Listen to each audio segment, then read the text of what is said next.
So today I'll be showing you how to connect an electric buzzer,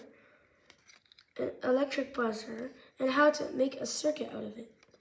So first thing you want to do, so I have used the setup from the last video to make this easier and faster.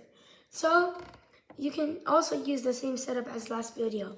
Take two AA batteries and put them on any surface, tape them to the surface, and make sure they are snug tight.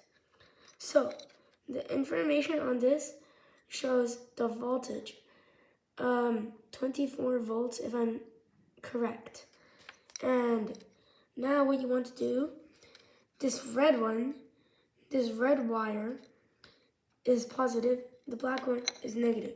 So you see the positive end, take the positive wire, and then you connect it like that, and then connect the negative to the negative.